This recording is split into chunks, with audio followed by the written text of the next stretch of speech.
Welcome to Compliance Uncomplicated, an interview series dedicated to simplifying the unnecessarily complex world of risk and compliance. Hosted by Drata experts, each episode will tell a new story about high-growth startups and other brands that are building compliance pathways towards a culture of security. Every business, industry, and team has unique challenges when it comes to building trust. And for many startups, compliance is one of the first stepping stones towards that pathway. In each episode, we'll hear from founders, visionaries, and those tasked with building a foundation of trust for their brand. It's time to unravel the jargon and abbreviations and uncomplicate compliance.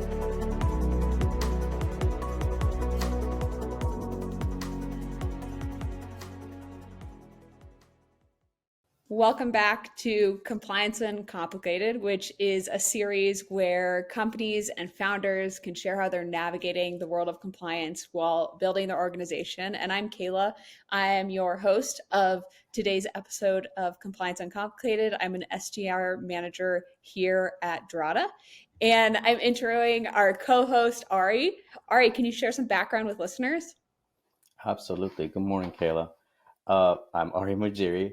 And I run the GRC office at Drata, where we conduct the GRC-related R&D for product, which includes our frameworks, Drata controls, policies, and risks, and any other related matter. But more importantly, I want to introduce our guest today. Ari Block is joining us today. Ari is the head of product at engineering at Gather Voices. Welcome, Ari, and great name. Happy to be here. Yeah. So I guess, Ari, let's start. And do you want to tell us a little bit about yourself? Sure. So I've always been into entrepreneurship. And I think maybe the best way to share a little bit about myself is with a short story about what I'm doing today. So my daughter started a business. She's 9. And I'm representing here today. I don't know if you can see the, Emma's Magical Garden. Yes. There you go. So it was it's always been really important to me to teach about entrepreneurship and empower the next generation. And I've been doing that so much, but I've never done it for my daughter. So I said, well, maybe I should look inwards and help my family before the rest of the world. So, that's the big thing about me. I love to teach. I love to teach entrepreneurship. I love to empower people. And I've been doing it since a very young age. In fact, I sold my first business when I was 15. It was a B2B e-commerce thing before there was eBay. It was basically something similar to MSN Shops. And, it's kind of dangerous to be very successful if you're for a startup, because then you think it's easy, and it's not. So, and, a lot of water went under the bridge, and, I was in the military for 6 years, and that's an interesting topic of security also. In Israeli intelligence, but ultimately I'm here today at Gather Voices, and I'm helping Gather Voices basically step into the future and move into a product-led growth environment. So that's really exciting, and we're launching our product pretty soon, the new one that I've been leading for the last year and a half. So it's super, super exciting. Yeah, congrats on that. So obviously you offered up mentorship to your daughter. I know you've offered up mentorship also throughout your career, and especially to Techstars alumni. So what advice would you give to startups or founders who are really just getting started or on building their company or product? Yeah. I think it's a really hard question, but I think the most important advice I could give to a founder is learn how to tell stories properly. And I'm working with this phenomenal company, and all they do is they tell stories. And their name is Biograph. And storytelling enables you to connect with your customer, to connect with your team, to create this wonderful, amazing connection. And the problem is that storytelling is a vanishing art. And it's putting humanity in a danger. And this is not me. This is a very famous author talking about this. The reason is that we transfer knowledge between generations and amongst friends. We create relationships with integrity through storytelling, and that art is vanishing. So, these two founders, they're brothers. when I come to mentor them, first of all, I love them. They're awesome. And their whole product is about storytelling. It enables people to tell stories in a private and secure manner. And here's what I just told them. I was in a call with them this morning. I said, there's 3 reasons why startups go under, right? There is no product market fit. Now, I know Biograph are awesome because ironically, their product is about storytelling. So they're connected to this primal need to sit around a fire, right? Tell stories between people. So first of all, product market fit. So I know they're okay there. And the second thing is all about the founding team. Now they're brothers and, blood and water and all that. So they're probably going to be fine, right? If the founding team falls apart, you're done, game over.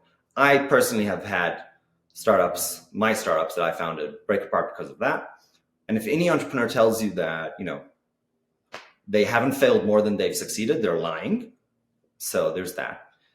The third is cash flow, right? So these are the 3 big pieces of advice. Now, when I say cash flow, you're fundraising early all the time. There's a difference between full-time, fundraising and then the rest, but that's the 3. So those are the 3 most important pieces of advice. But before that is you need to be a storyteller. There's a great book. It's called Story Worthy. I actually gift that book to my employees and I force them to read it. So be a storyteller and remember why the 3 reasons that companies fall apart, startups. I love that thought. We actually seem to have more in common. I was in military intelligence here for over a decade. Okay. Thank you for your service. So thank you for your service. And worked with your counterparts plenty. That's right. I work with the U.S. Air Force a lot. So yeah. All right. So Ari, as a professional with experience leading product teams, right, what's your philosophy to building and scaling a product team? What would you say are the key criteria that need to be in place to be successful in building your product? Yeah, it's such a complicated question because actually there's 2 questions there, right? So the first question is how do you build a successful product? The second question is how do you build a successful team? So let's start with the team part. When I hire a person, I tell them this. You will come to me one day and you will tell me that you want to leave. When you tell me that you want to leave, I will help you find your next job. That's it. And I want you to know that whether you're with X, current company, whatever the name is, insert here, had this spiel many times over the years to dozens and dozens of employees. So when you tell me you're going to leave X, I will help you find that next job. Because if you're with X or you're without X, I promise you I'm going to help you be successful. And that's going to be then, and that's going to be mentorship throughout the way, right? I force my team to read books. I know that's awful and arcane, but that's my promise. And that's a reflection of the culture that I build because people don't leave companies, they leave people. So consistently people tell me I'm the best manager they've ever had. And here's, Alden, real name. He left Siemens where I was the manager. He wanted me to be a reference call. So I said, sure. The team calls me up and they're like, well, Zeldin, tell me. So I'm like, I will write you a $5,000 check right now. And if Alden doesn't work out, you can cash that check. That's how much I believe in Alden. End of story. So I think leadership is the beginning of building a great company and how to be successful from a cultural perspective. Now, the second question is, well, okay, that was about team and the company and the culture, right? But how do you make a great product? Well, we kind of touched about that, right? There's 3 fundamental elements of, taking a startup from 0 to unicorn. And, if you can hit those 3 elements, then I think you're in the making of being successful. But we can talk about this forever. Love it. And so I kind of want to pivot a bit. I am a huge believer in video. I use it in the sales process. I think that all reps should be using it. And so let's pivot a little bit. I want to focus a little bit on Gather Voices. So can you tell us more about what made you want to join and what really drew you into wanting to be part of the organization? Just 2 words, Michael Hoffman. So I I mentor a lot of CEOs who want to become unicorns, right? And I think the most indicative characteristic of success is the ability to be mentored. And what I've seen working with Michael is that he listens, which is something you don't see a lot today. And not only does he listen, but he takes that feedback, he thinks about it, he makes it his own. He goes outside, talks to his investors and his wider team, and he's like, yeah, that makes sense to me. And then he changes, he grows. So if I had to bet on an entrepreneur based on one thing alone, and I could know for sure that that thing was true, right? And you know, this is one of the most important characteristics for my investment group, CBAN, University of Chicago, Booth Angel Group, Nevermind Network.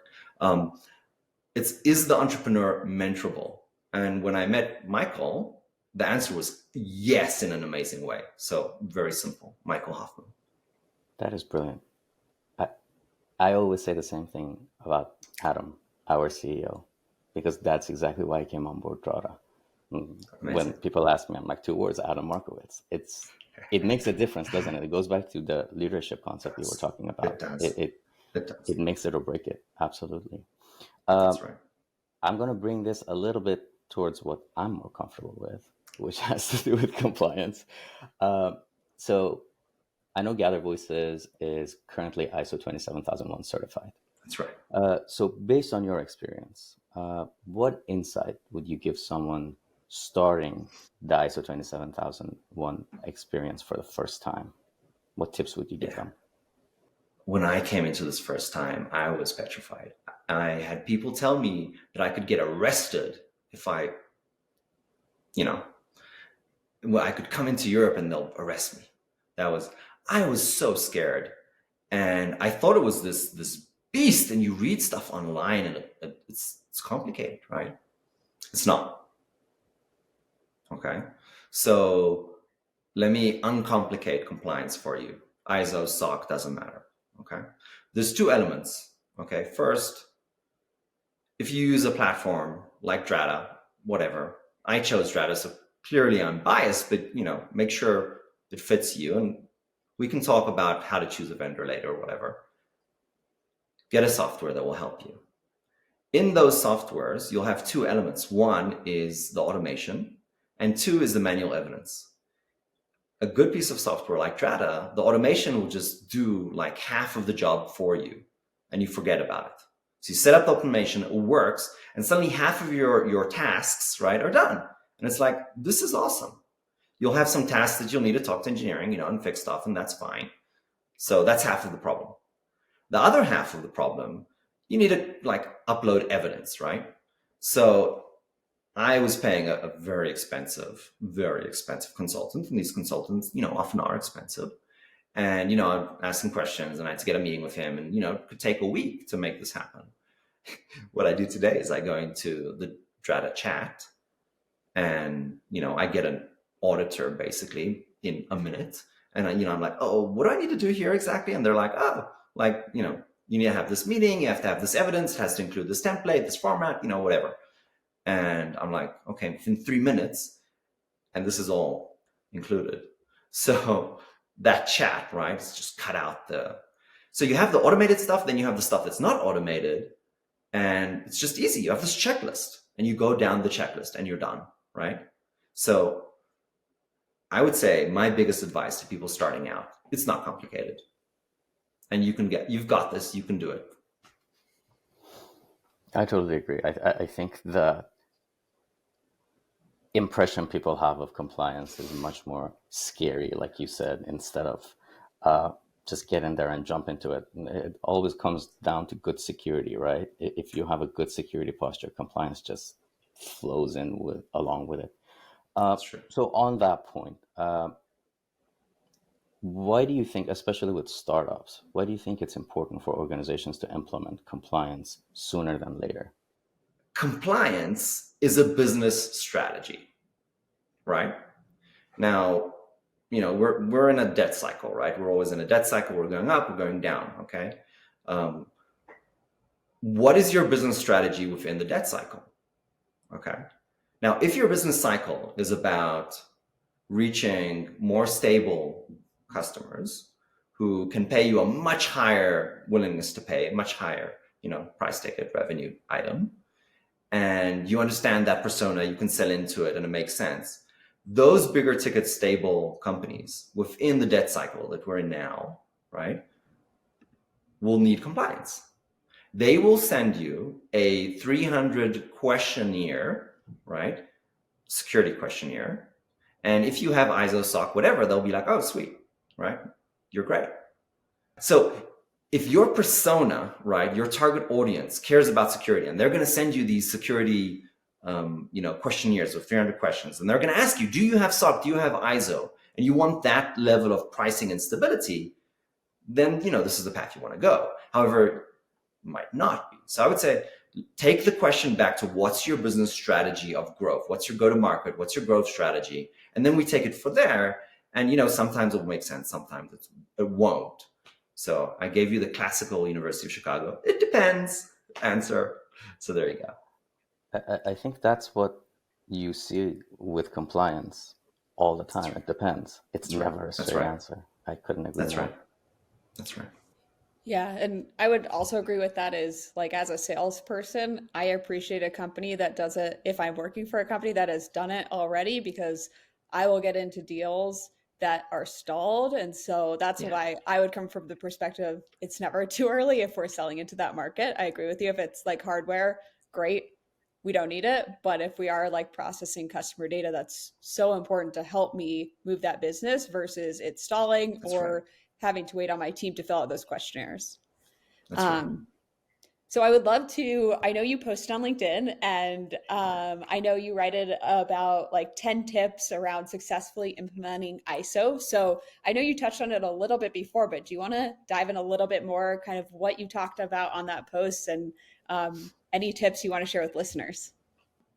The biggest thing about, compliance and how to get started, I talked a little bit about, get a system, get it implemented, make sure it's good. I talked about how to choose your vendor, etc.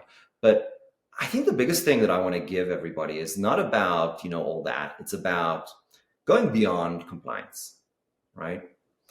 And for me, going beyond the compliance is about, it's about your SOPs, right? Your standard operating procedures. It's about, how do you manage compliance on your end? And that's the most common, question I get from, CTOs. They ask me, I get the software, I get the tasks, I need to do all this, but how do I make sure that we're really secure? So I came up with this process with types of meetings that you run, and there's a few of them, but the basics of it is that there's policy or process, and then there's technical. And for each of these meetings, you want to have internal and external. And the internal is because you have to prioritize with your team, you have to get shit done. The external is because you want to come from outside and you want to get true unbiased advice. And when you coordinate expectations with this external person, and I have a great architect, he's like an auditor, but a technical guy, right? He's an AWS architect.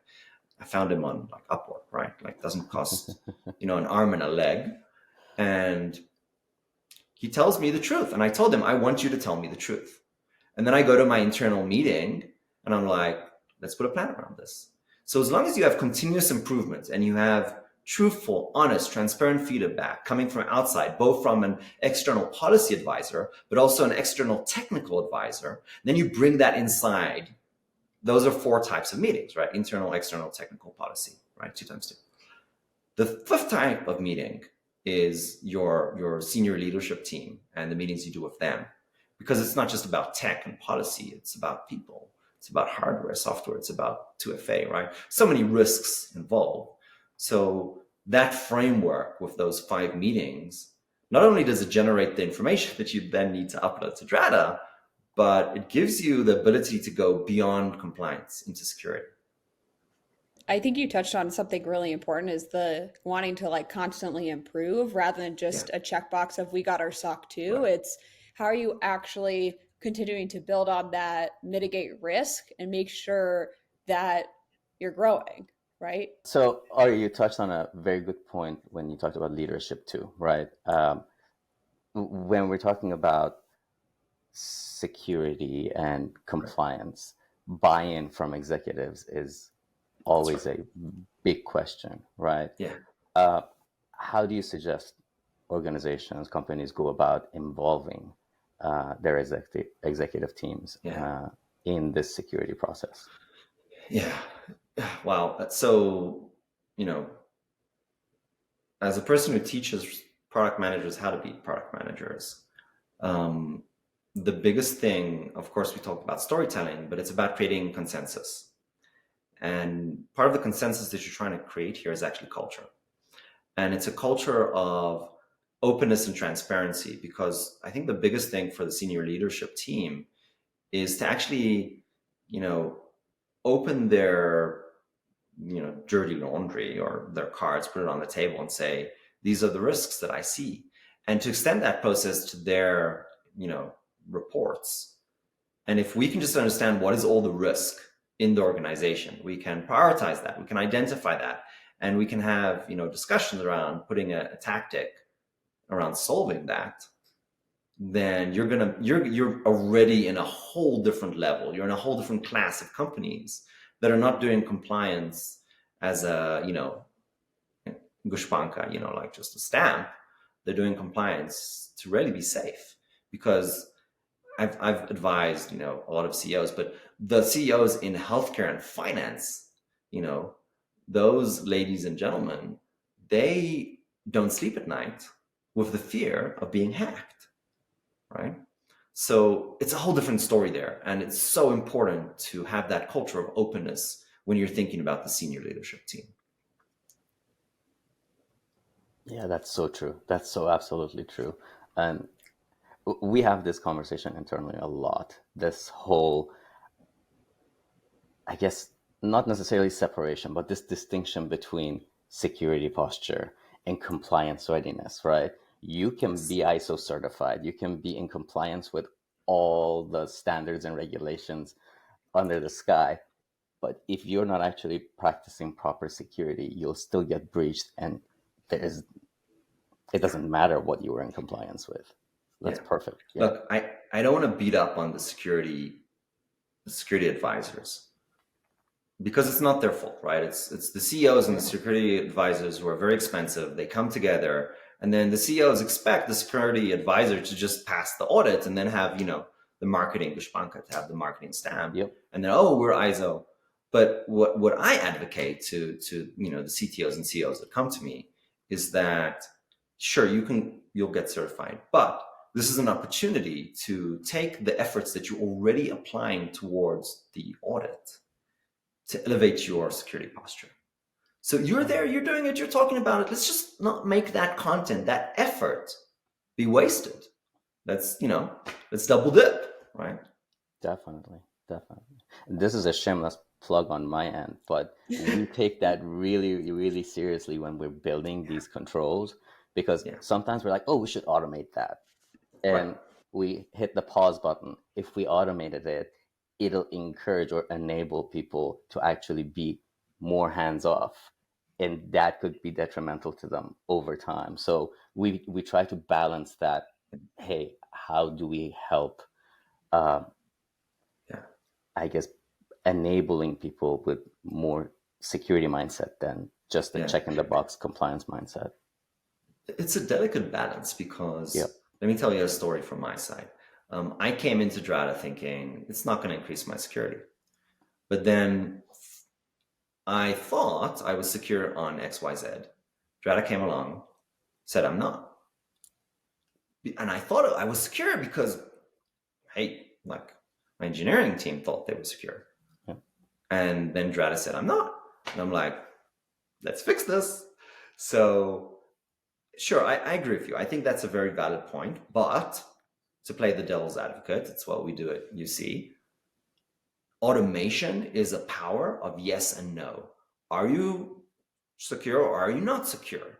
Yep. And as a senior manager, leader, I want to know a definite answer. I don't want to hear well, here's a story that lasts, 12 pages about, the AWS infrastructure. I don't want to hear that. I want to hear, yes, we're secure. And Drata does that. So I was like, love that. I thought you were all about storytelling, Ari. There you go.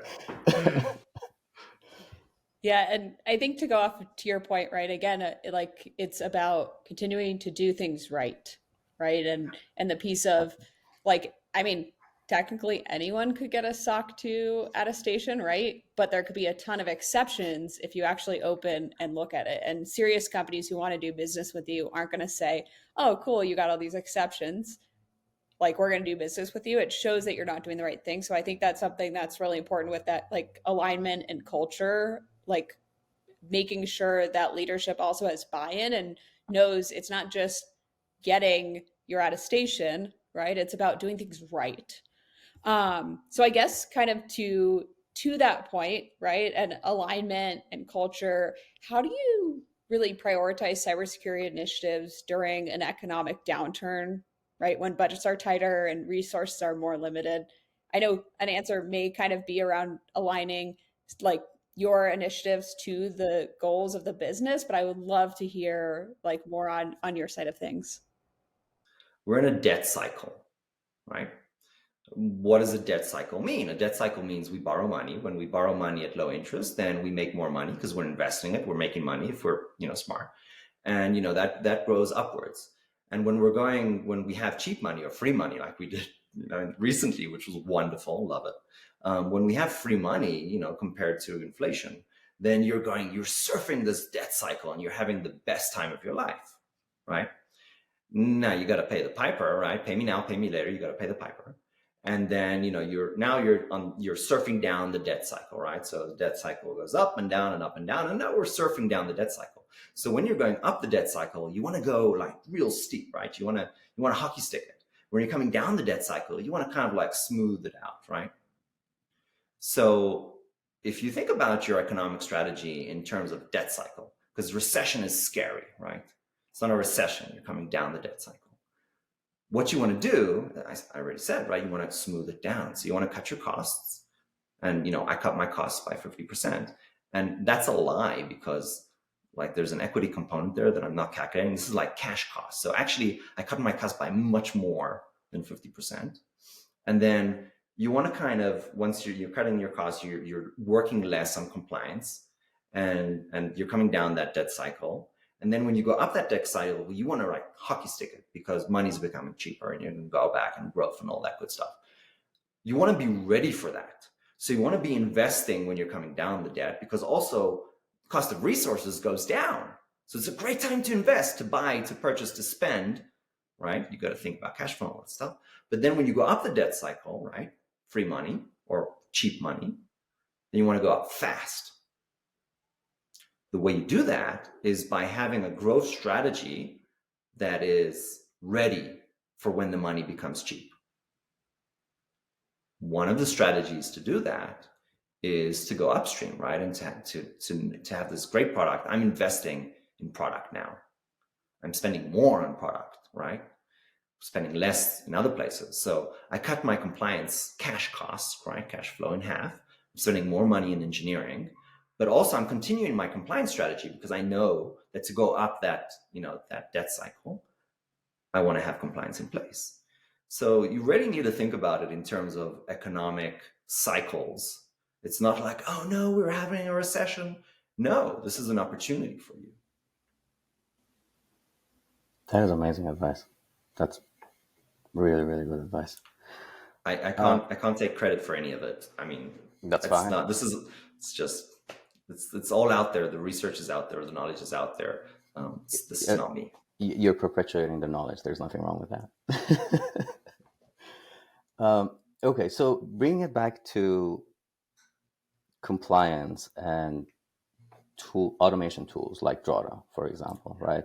And we talked about this earlier. How do you think companies should approach finding the right solution for themselves? The biggest bulk of efficiency that you will get is two things. It's the automated and unautomated. So the automated, you want to make sure that you will interface with as much stuff, and that's dependent on your specific environment. Because it's like free, like if every interface is just taking this load of work off you, it's amazing, right? And then the unautomated stuff, I used to pay this expensive consultant, right? Very expensive. And, I think I mentioned the Drata chat where I can just talk to an auditor in like a minute. It's amazing. So those two tools together, automation and supporting the unautomated, where you need to create evidence, those create the most bang for your buck. So that's how you need to be looking at this. Now, beyond that, there's more characteristics. Read my post, but like a 0.1 difference in G2 is a world of difference, right? Especially if there's an additional difference in, the number of reviews. When did the company get funding? How much funding did they get? What's the culture of the funding? Does the company actually understand compliance, or are these, salespeople just trying to push you? And the number one thing, I hate salespeople who do this. I'm a salesperson too. The number one thing that I hate about salespeople when they do this is that they don't let me use the product. So I come into a sales cycle and I'm like, hey, can I use your product, right? As a customer, not as a seller. And they're like, no. And I'm like, okay, that's not a good signal. Came to Drata, and Drata's like, sure, our product sells itself. You want a month? Go do it. So I'm like, okay, I'm going to use the product. I'm going to know this works. I'm going to connect my interfaces. I'm going to see that it works. Because, confession, I did not do this last time. I'm not going to mention who the other competitor was, but their interfaces didn't work. Like, it was a really bad situation. So I come, smarter to Drata, and I'm like, I want to use the software. And I start using it, and they give me a month. And I start using it. And after 3 weeks, I finished the implementation. And I'm like, what just happened here? Like, this is amazing. In the demo, in the trial, where I'm just checking things out, I've done amazing. I was like, oh. So try the software, use it, make sure it works. And then all the other stuff, I said, that's good too. I get so giddy when I hear these things. It just makes me happy. It's awesome. Hey, you earned it. You earned it. You really did. You earned it. It's yes. Yeah, I had we others. try hard. I had others tell me, no, I can't use the software. I was like, okay, thank you. It's cool. I think you also touched on one thing, the support, and I think that's something I've really am proud of working at Drata, is like how quick our support is and how helpful they are. And I've used software before where you have to wait 3 days to get an answer, and having a response, especially since we recently rolled out 24/5, it's having a response time in under 3 minutes, any time of the day, is so important for you when you're trying to maybe figure something out or fix a failing test and you can't figure it out. Right. That immediate help and support is so important to you. Yeah. So, the auditors I talked about, I can't rave enough about that value that it brings. But I got to tell you something. I met the support team once, and I told them, I'm going to meet you with you every week, and it's going to be months, and blah, blah, blah, blah, blah, blah. And then I came to the next meeting, and I'm like, I'm done. I'm sorry. We're breaking up. I don't need you anymore. I'm done. So, kisses, hugs, but bye-bye. So I didn't use the support. Yeah. I love the auditor support on the chat and that stuff, but the customer success management thing, didn't need it. Love it. Well, thank you so much for joining us today. And thank you to the other Ari for joining us today. Glad to be here. Of course. Well, thank you both. And don't forget to leave us a review in the App Store, and we'll see you in a few weeks. Take care. Thank you for listening to Compliance Uncomplicated, a Drata podcast. To learn more about the series, go to drata.com/uncomplicated. Discuss this episode on our community secured at community.drata.com, or subscribe to our newsletter, Trusted, to stay up to date on the latest episodes.